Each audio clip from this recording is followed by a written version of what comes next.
I've done thousands of adductor canal blocks and felt pretty good with my results until I realized I was doing them wrong. Turns out there's more to it than I thought. It's an incredibly valuable block for knee patients and it's pretty easy to do, but there are some specific things to consider to maximize your block's effect. And in this video, I'm going to share my essential tips that I've learned the hard way for how to get optimal results from your adductor canal blocks.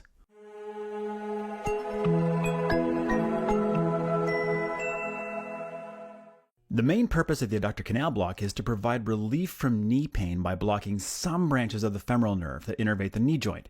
We use this mostly for knee replacements, but it's also used extensively for ACL repair, proximal tibial surgery, and in combination with a sciatic block when you want to get the saphenous nerve for ankle surgery. There are two muscles we need to pay attention to in the mid-thigh, the adductor longus and the sartorius. The saphenous nerve runs with the femoral artery and vein deep to sartorius and runs over adductor longus. We can see these three neurovascular structures sandwiched here. To image this area, we're going to place a linear probe on the anterior medial thigh, right about halfway between the inguinal crease and the patella. It helps to have the patient's thigh frog-legged a bit to expose the medial side, and our needle is going to be advanced from the lateral aspect. The first sono landmark we're going to see is the circular femoral artery. There's a vein there too, but it's often squished flat by the pressure of the probe. The sartorius muscle lies superficial to the vessels, the adductor longus deep, and the vastus medialis muscle is on the lateral side. The hyperechoic structure we see immediately lateral to the artery is the saphenous nerve.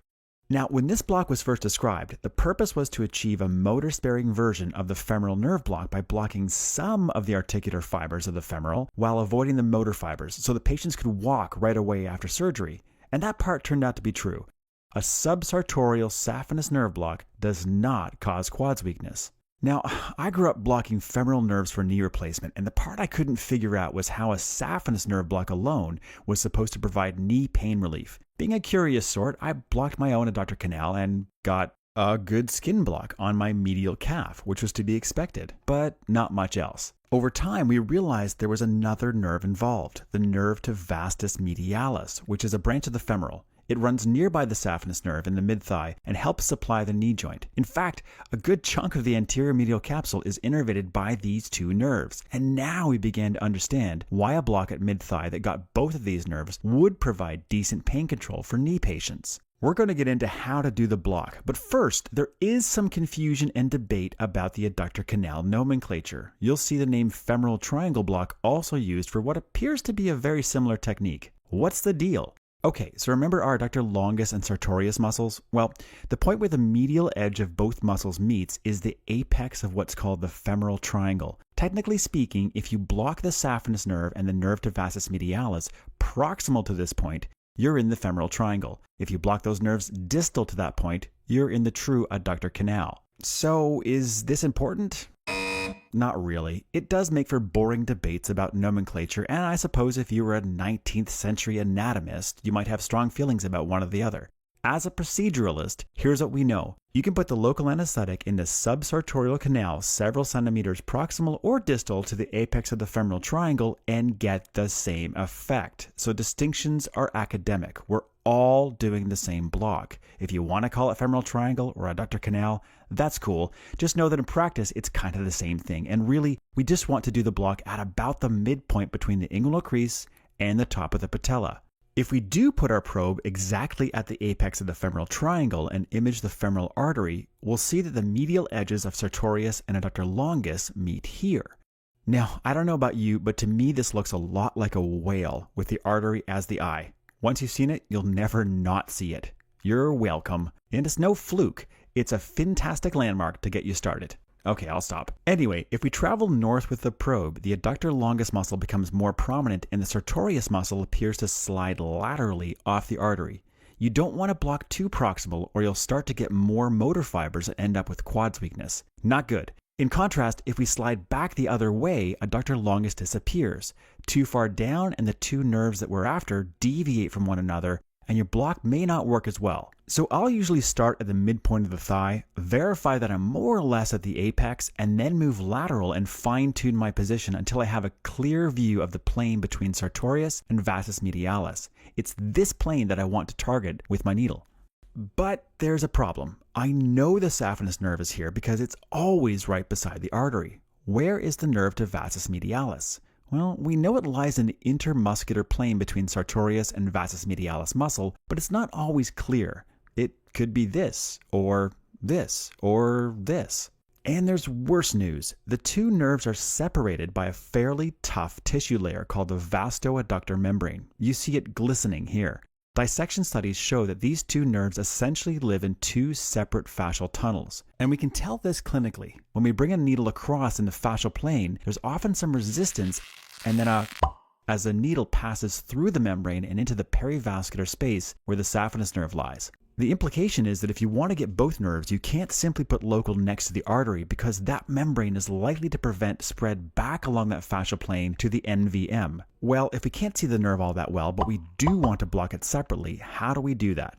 Enter our old friend, the nerve stimulator. If you stimulate as the needle is advancing through the fascial plane, as you get close to the nerve, you'll suddenly evoke a motor response of the vastus medialis muscle. I keep my hand on the distal medial thigh as the trainee is advancing the needle, and I'm instantly able to tell when the needle is close enough. You can appreciate by the location of the twitch that it's just the vastus medialis head. Okay, let's do this. Here we see our two muscles and the artery. The saphenous nerve will be next to the artery and the NVM somewhere in this plane, maybe here. Our needle comes from the lateral side aiming for the intermuscular plane. We initially get a local muscle twitch of sartorius, but then as we advance we evoke a true twitch of vastus medialis by stimulating the NVM. Perfect. As we inject, we see NVM getting pushed down. We'll put 10 mils here. Then we'll continue advancing, being careful to avoid NVM. We'll feel some resistance at the vastoadductor membrane and then pop through. Injecting 10 mils in this space will block the saphenous nerve. You can tell we're right next to the artery by the vessel deformation. After the needle is removed, we can see the two nerves like two little jelly beans in two separate compartments.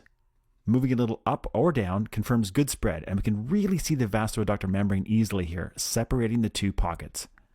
We use 20 mils of local anesthetic for this block. We'll divide that equally and use 10 mils for the nerve to vastus medialis and 10 mils for the saphenous. Here are some adductor canal tips. First, it's very useful to have a shallow trajectory, and to do that, we'll enter the skin several centimeters back from the probe. If we enter close to our probe, we can enter the subsartorial plane, but then have to make a sharp angle to carry on towards the saphenous nerve. Instead, much easier to enter a few centimeters lateral where it's a straight shot to get both nerves. Second, nerve stimulation is very useful for finding NVM and ensuring that it's properly blocked, but it's also useful to protect that nerve from injury. Since we can't see it in many cases, it's possible to contact it on the way to the artery. In this cadaver experiment, we inserted block needles towards the saphenous nerve, old school style, without paying attention to NVM. Then we put wires through the needles and removed the needles. When we dissected the thigh, over half of the wires were touching or even impaling the nerve to vastus medialis. It's hard to know if that kind of trauma is clinically relevant, but we have heard of cases of isolated medial vastus atrophy after an adductor canal block, which gives me the heebie-jeebies. With nerve stimulation, I'm able to approach the nerve carefully and protect it. Third, there are times when I just want a saphenous nerve block, usually as a supplement to a sciatic nerve block for ankle surgery. In these cases, I want to deliberately avoid the NVM, and I'll come out of plane just lateral to the artery to land in that compartment that contains the saphenous nerve. And finally, if you're using a catheter, make sure to place the orifices in a location where the injectate flows toward both nerves, not just one. Here's an example of a multi-orifice catheter filling up both compartments. The adductor canal block is fairly straightforward, but there are some nuances and technical factors that make a difference. When we started doing our adductor canal blocks this way, we definitely noticed our knee patients had a much more consistent and comfortable post-operative course. But that's not the end of the story. There's another simple component that we added that has lowered our pain scores even more. So to maximize your knee patient satisfaction, check out this video.